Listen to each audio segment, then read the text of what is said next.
Senior Vice President, but I appreciate the promotion. Yeah, absolutely. So we're here today just to talk about a couple things, including Mickey's story, and then the Chattanooga market, and lastly, why diversity and inclusion is so important to businesses, specifically startups. So a little bit about maybe Vayner. Sure. Yeah. So VaynerMedia, we're 9 years old, coming up on 9 years old as a company. We are a digital-first advertising, marketing, media agency. We headquartered in New York. We have offices in LA, London, and here in Chattanooga. And so this office here is a satellite office of our New York team. So we've got like our client service team, our creative team, production here, but then we rely on New York for a lot of resources and things like that. And so our business model, we're probably primarily built for the Fortune 500. So we work with a lot of big businesses, big brands, kind of doing any type of kind of digital advertising, really. And we're primarily digital, but what our kind of thesis is that what we really ultimately care about is attention and consumers' attention. And so we kind of believe that the classic marketing funnel of like awareness, consideration, intent, purchase, that still makes a ton of sense and is a good model to kind of learn about marketing and kind of follow and map out like a campaign strategy. What we believe is that model assumes you're paying attention. And we just don't assume that anyone is paying attention to ads anymore. Just kind of how the media landscape's changed, how consumers how people are just consuming media is just changing kind of all the time and is so dramatically different than even 5, 10, and definitely like 20, 30 years ago. And yet a lot of big marketers are still kind of using principles that worked in 1995 and not necessarily principles that are working in 2018. And so we just think we have a really good grasp on how people are spending their time, like their eyes and their ears, their attention, and like shocker, it's on this device. Right. And so for right now, kind of where we're seeing a ton of traction, and we kind of look at the market as all media channels are some form of attention, and we just look for the most underpriced attention. So platform media channels where there's a lot of supply because consumers are using that, but there's not necessarily that much demand because marketers haven't necessarily caught up and aren't spending what we think is the right amount of money on those platforms. So that's things like Facebook video and YouTube, YouTube and Google search, and Instagram influencers, or voice with like Alexa skills and like how that's coming. So we look at what's practical today, but always with an eye on what's emerging and where kind of consumer attention is heading next. Just understanding that 80%, some of huge number, 80% of marketing dollars are still spent on TV. In a world where smartphones have been around for 10 years, the DVR has been around for 20, and we just think that that's not a great use of a client's dollar. So we're here in Chattanooga because we are kind of trying to break our mold a little bit, our process a little bit. So while we kind of cover the Southeast and work with clients like Georgia Pacific down in Atlanta, Chatham, Santa Fe here in Chattanooga, Ruby Tuesday, NASCAR, we work with kind of a lot of bigger brands within kind of the region. We're also trying to figure out ways that we can offer services for small, medium, high growth businesses, entrepreneurs, startups, venture-backed, whatever, trying to translate kind of our IP or our services to kind of down market, if you will. Gotcha. So you talked a little bit about some of the new things that are differentiating you guys in the media realm, and that's that voice first technology. Yeah. So how did you guys uncover that, and what do you think the future of that specific entity is? Yeah, I mean, we look at data, right? So there's an amazing amount of data about how many searches are happening across all platforms via voice, and it's I want to say it's somewhere in like the 15, 20, 25% range now and growing. And so and you look at like the sales of Amazon Alexa or Google Home or Apple Pod, like when that comes, all those different things, like the market is going there. But then you also look at things like podcasting. So we're calling it voice because audio, like there's really only 3 forms of content that exist, right? There's audio, video, and written.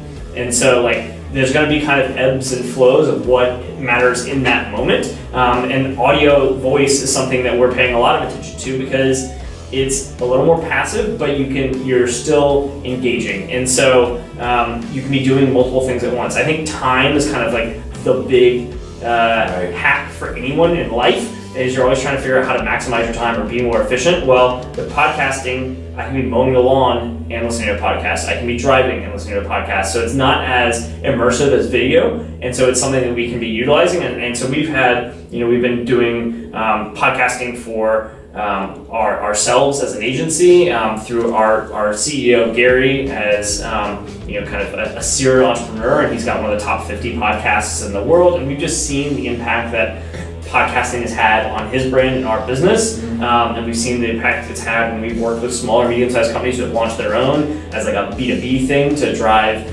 customers or sales or lead gen or whatever, and we've just seen that have an impact, and it's something that maybe bigger corporations or bigger brands aren't necessarily thinking about because maybe it's not at scale yet. And if you're some of these big companies, you're trying to reach as many people as possible because everyone buys soap, everyone buys toothpaste or whatever. Right. And a lot of those brands are super established and have already good brand awareness. You're just trying to convince them to either maybe steal market share from a competitor or things like that. So they're always looking for big mass reach and mass scale. We just know that in 2, 3, 4 years, voice is going to be at scale, whether that's through podcasting, through Amazon and the skills development and where AI is going in kind of the digital assistant world. So it's something that over the past, I would say 2-3 years, we've been paying a ton of attention to, and Gary, our CEO, and we as an agency have gotten really noisy about in the past year.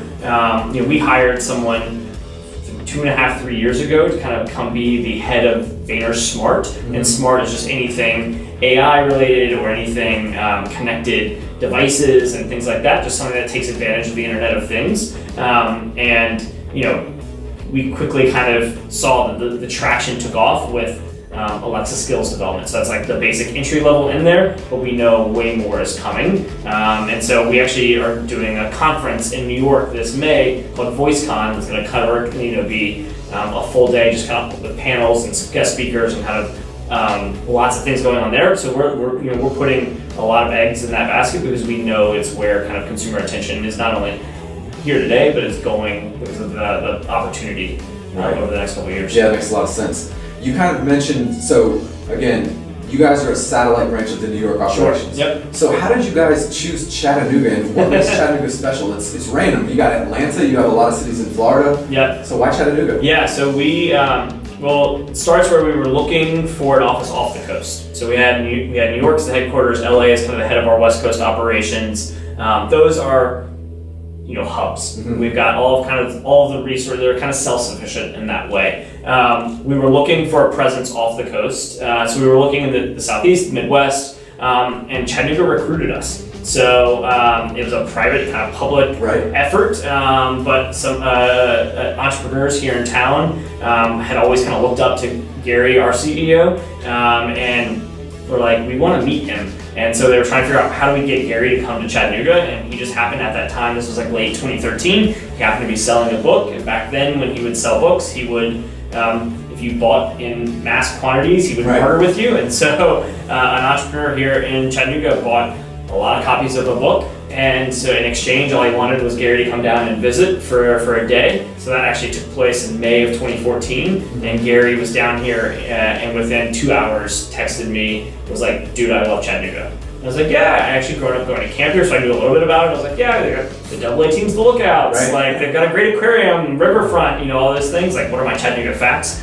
And he's like, would you move here? Because at the time I was talking about like taking on that initiative of kind of having our off the coast office, and I was like, yeah, I'd love to go check it out. I haven't been there since the 90s. And he was like, cool, we'll set it up. And so then, I came down with my wife a couple months later, and they rolled out the red carpet. I mean, I was meeting with every kind of entrepreneur here in town that was part of like the innovation district. They had just announced, and we're kind of developing that.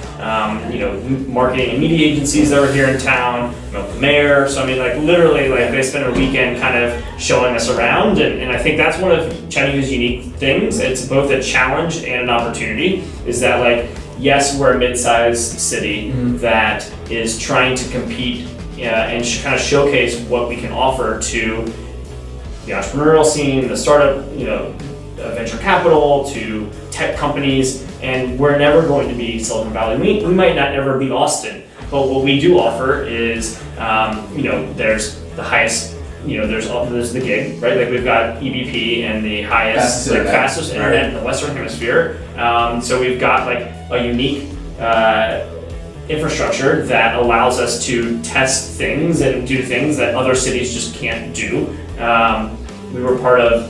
We kind of worked with the 10 Gig Festival, which was last October, which was an esports festival kind of tournament here. It was the first time they'd ever had, I want to say 100 devices and 100 players of this one game going on at the same time. That had never happened before because they didn't have the bandwidth and the infrastructure to do that. Right. So those types of things can be done in Chattanooga as this living laboratory of kind of infrastructure. But there's the challenge is that we're still a growing mid-sized city and it's tough to get here, right? There's 5 gates at our airport, it's a little bit, and we're in between, there's a big hub down in Atlanta, there's, a hub over in Charlotte, we just, Delta just put in a flight to LaGuardia, which is huge. Now we've got a LaGuardia flight, we've got a Newark flight, all of these things have happened in the past couple of years, but if you can get someone here, you can pretty quickly see why there's a lot of energy and there's a lot of opportunity here, not just from the people and kind of the collaboration that you see between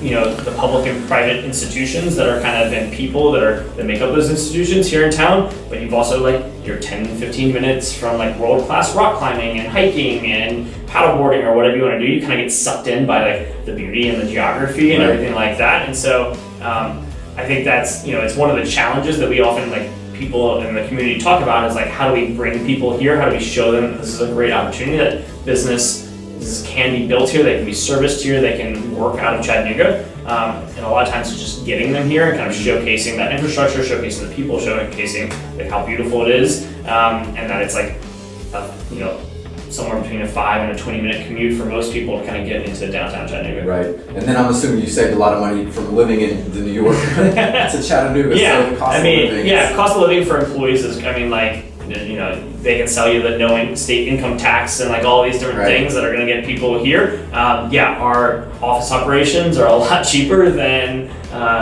2 stories in a 100-story building in New York, which is kind of where our headquarters is. Our rent is a lot less expensive than obviously markets like New York and LA, but I would imagine way less expensive than even in Atlanta or Nashville. Yeah, for sure.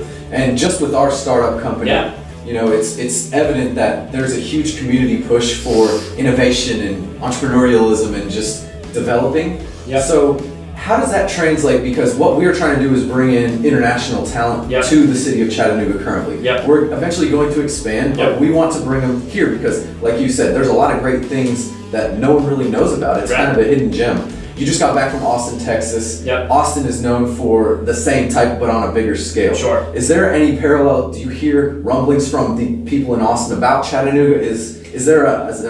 So I've actually met in the past 4 months. I've met 2 different people who have moved from Austin to Chattanooga. So there's I think Austin's a great town. My sister lives there. My brother-in-law lives there. Their family's there, and I go to South by pretty consistently for the interactive portion. And so they've hit such boom and growth. I think it's one of the top fastest growing cities and has been for the past 5 years. But they've got real tech talent there, and there's real companies that have made real exits there, and so it's a great city, and there's a lot that still the state income tax thing with Texas and all that kind of stuff is all there. But I think it's there is whether it's challenges of just overgrowth and people who maybe aren't looking for that scene, or I think what you guys are trying to address for our community is probably an issue in every growing market, right? On some level, Silicon Valley's hearing it. I think there are other markets that are kind of how do we bring and be more diverse and inclusive in kind of our in our practices, and it's something that at VaynerMedia, the way we think about it a lot is that it's not just it's not just about the visible diversity, but it's also about the invisible diversity, the experiences and perspectives that people with different backgrounds and whether it's they served in the military, they lived overseas, or they just grew up in different circumstances. You need that diversity of thought and experience, while you obviously also need the diversity of cultures and things like that. And so, and ethnicities. And so, I think it's something we are super passionate about as an organization, and it's something that I think, we're obviously looking for, as an organization, looking for the best talent, and we're also and the best talent often is the most diverse talent, because you're bringing in different perspectives to your organization. And I think that's, if you just have people who have all the same background and experiences, it's really easy to kind of fall victim to groupthink, and that's how things like the Pepsi Kylie Jenner ad kind of fiasco happen, is when everyone in the room is like looking at it through one lens, and it's the same lens, and you don't have anyone in that room that's like raising their hand and being like, maybe that's not the best idea. And as an agency that like cares so much about the intention of the end consumer, the thing that often dictates attention is culture. And so like we have to be paying attention to like what's going on in sneaker culture, what's going on in hip hop culture, what's going on in sports, in music, like the things that there's like a couple seeds that we have to always be paying attention to, because it's what we as an American kind of organization totally care about. And then speaking kind of to your point around like looking for international students and international diversity to come to Chattanooga, I mean, I think that's amazing. We're, like globalization from obviously things, technology, apps, things that start in America go, out into the rest of the world. The reverse is true as well. Right. Spotify started in Europe, came here. There's things like that, and it's also, like QR codes are a big deal in other markets in the world, whereas like they never really took off here in America. They fizzled, like they had a pop in like 2010, 11, 12, 13, but like never were mass adopted. But they're huge in other places. So where voice might be something that's like starting in the US, like, and it might, go to other cultures around the world, like there's definitely things that we need to be looking at and understanding, just to understand kind of the consumer behavior and their journeys for whatever products or brands we're working on. Awesome. Again, I really appreciate you taking time with us. Of course. I know we've hit our mark. Yeah. But again, Mickey, VaynerMedia, we really appreciate everything that you guys have done and let us kind of get our ground and started networking and growing. And we're super excited about what you guys are doing, and we think it's needed for this community. And then I also think it's going to be one of those things, like you said, we'll start here, hopefully grow and beyond, and it'll be a good another like good story for Chattanooga. Awesome. Well, that's all we got. Thanks, man. Thanks, man.